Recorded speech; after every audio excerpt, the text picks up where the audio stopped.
the Christmas season is over. Well, for some, it's about, I guess, the halfway point. So if you don't know what the official Christmas season is, there is, depending on how you observe it, it's actually quite long, depending on how you observe it. So if you look up the terms of how long the Christmas season is, officially it's from Christmas Eve until January 6th. So if you follow the biblical timeline of it, Christmas Day actually falls on, and it begins at sundown on Christmas Eve and runs through sundown on Christmas Day. Unlike what most people think, that Christmas starts at midnight on December 25th and ends on midnight, 11:59 on Christmas night. So that's that. That's the official season is basically from sundown Christmas Eve right through January 6th, and that. So you'd be like, well, what does that? Why is it January 6th? Well, actually, the song, "The 12 Days of Christmas." Actually, the 12 Days of Christmas is not before Christmas. It's actually after. So the 12 Days of Christmas is actually, it starts on the 26th of December and runs through, depending on how things are observed, can either end on the 5th or the 6th.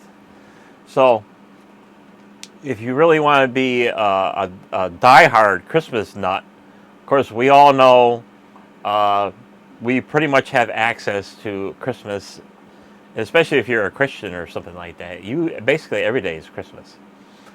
Officially or unofficially, we got a couple of unofficially Christmas seasons, and that pretty much starts with the retailers. Unofficially, they start putting out Christmas stuff pretty much around or after Labor Day. We all seen it. We all observed it through our travels through the stores and stuff like that, especially your home centers and stuff like that.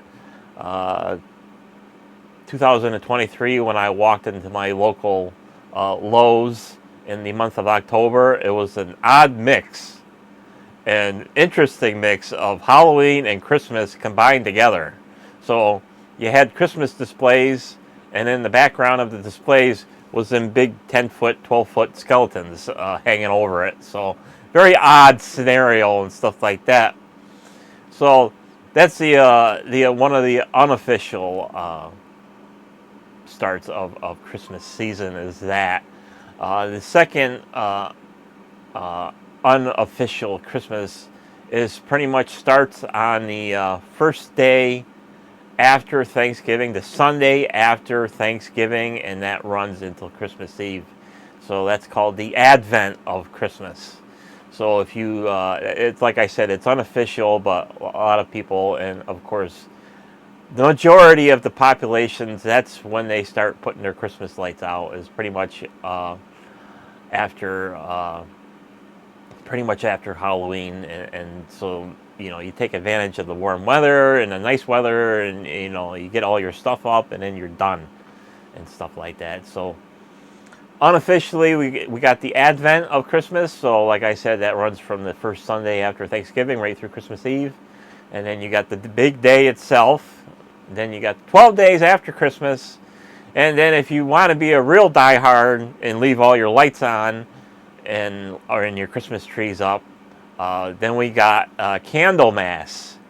So Candlemas runs from December 26th right through February 2nd. So some people, some households, and some countries do observe Candlemas, and they leave all their lights on, they leave all their Christmas trees up right through February 2nd. And that is basically the timeline of Christmas. And like I said, depending on how you observe it, it's a long one. And it's depending on how you observe it, it's worth decorating for it, because you got such a long time frame of putting up your lights, having your Christmas tree up, having your Christmas lights on, and all that other good stuff. So, for me, Christmas is over. Everything is put away. So, what's the damages of the power cost? So we'll start with the indoor Balsam Hill. That's the 7-footer. This year I added more lights to it, the candles. So of course that one draws a little bit more power now. So the month of my official season of lighting is Thanksgiving right through January 1. So the month of November, of course, it's a partial month, so the electricity usage is not going to be as high as any other month, like December. So the tree used 1.86 kilowatt hours. So I base my kilowatt hours on a pretty high tier. I base mine off of 25 cents per kilowatt hour, even though that varies depending on the day that you Google search it. It can be anywhere from 21 cents to 23 cents. I base it on 25 cents because it's New York State. You know you're going to pay that eventually.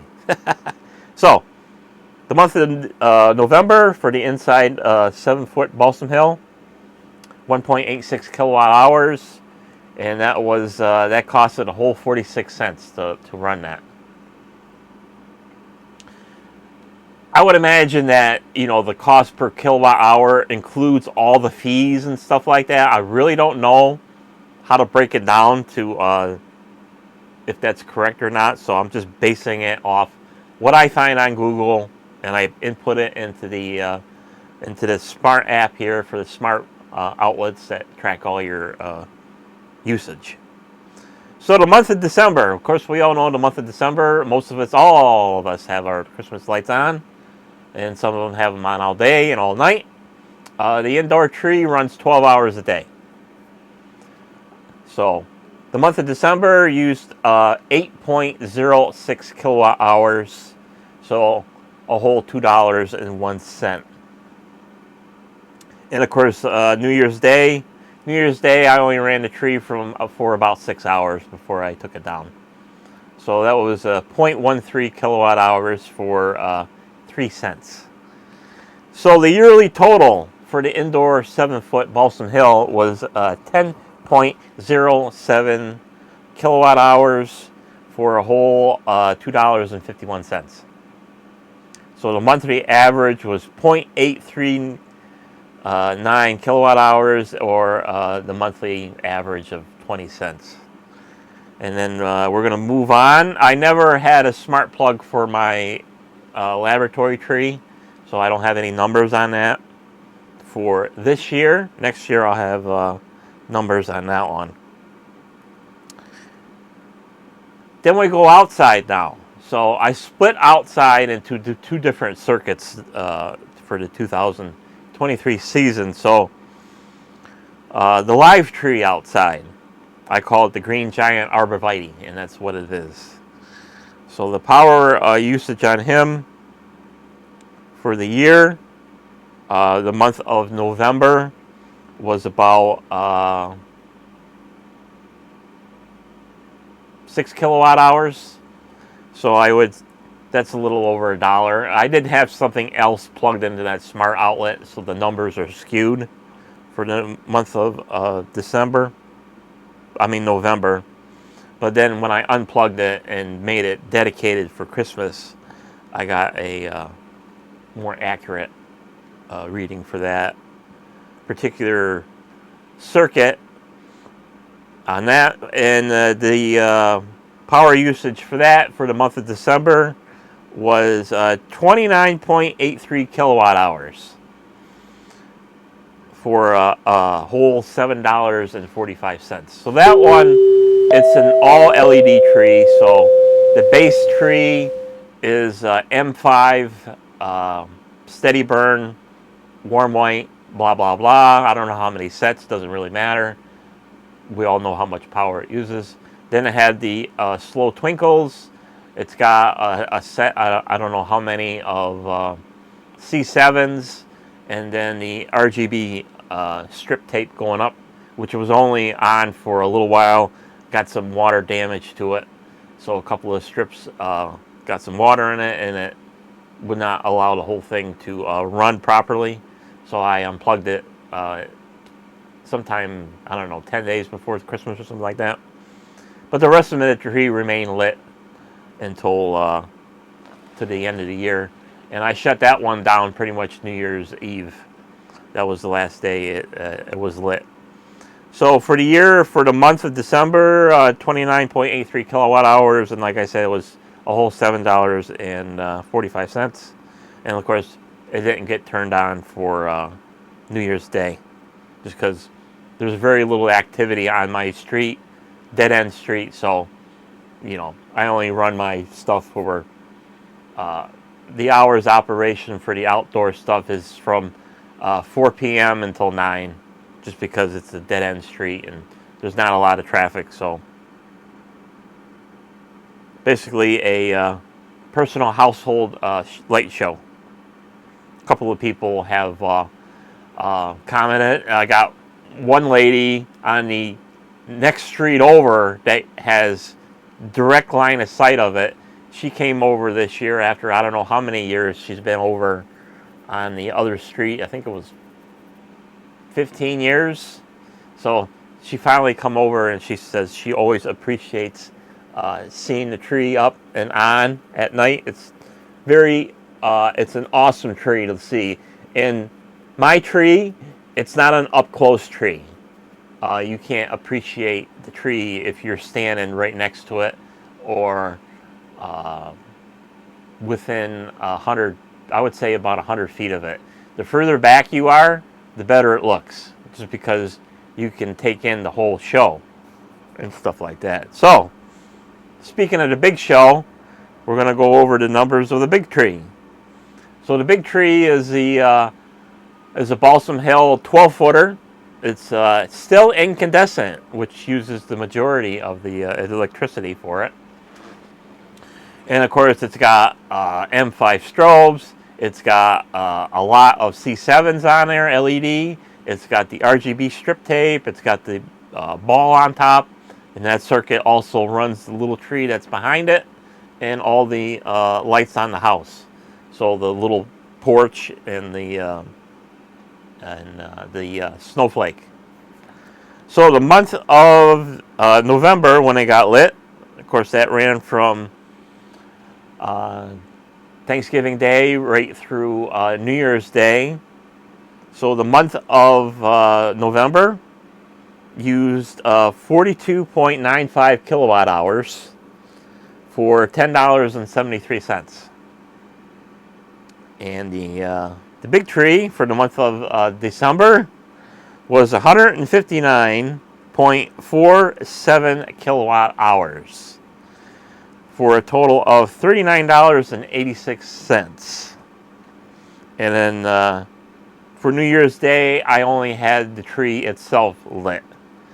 So that drew, for the New Year's Day, it drew 3.809 kilowatt hours for 95 cents a day. So basically, it costs $1 a day just to run the big tree by itself, almost. A little less if you go through the kilowatt hours, it's 21 cents or 23 cents. So, yearly total for the big tree outside was 206.23 kilowatt hours for the total of $51.55. And the monthly average is 17.818 kilowatt hours, or $4.29 for the monthly average. So that's just the numbers I got for the of what keeps track of it. Don't really know how accurate it really is. Really doesn't matter. It just gives you a baseline on how much the Christmas lights outside cost you, and how many power you actually use. When I first put everything on, and I had everything on, and I did my first initial, how many watts is this sucker using? I had everything outside all plugged into 1 watt and one outlet. And when I had the RGB strip on full power, the whole setup outside was drawing over just about 2,000 watts. For my little setup, that's quite a bit. I mean, I know some people, they go real hog wild on it, and they're drawing big time amperages to run their lights. For my little show, that's quite a bit. So I says, well, I got to tone that down a little bit to match the previous years, because the stuff outside, I allow it about 1,200 watts. So I turned the RGBs down a lot, and that draws, because amazingly, them RGB strip tape, that draws a lot of power when it's on full bore and full brightness, where it pushes that wattage up there pretty good. So tone that down to about 1,200 watts. So the average was about 1,000 watts, 9 to 1,000 watts, and stuff like that. So that was like keep it in budget and stuff like that. So what are my plans for this year? Yes, I'm already planning for this year, and a lot of people are planning and buying and stuff like that. So not really much for the laboratory tree. I'm going to put my little experiment of the flicker-free True Tones on there. So I'll put my little conversion box on there. I might do it for the inside tree. Don't really know how far I want to, because the flicker doesn't really bother me. It'd be a fun little project to do anyway, to see how many lights that little simple setup can run. I can't imagine, like I mentioned on them videos of me making that little contraption, you're only going to run so many sets, or so many, depending on what you're running. If you're going to run C9s, probably not worth doing it on C9s. Probably not worth doing it on C7s, just because you're going to experience the voltage drop, and you're not going to run many sets of lights, or if you're lucky to run a set of 25. I really don't know.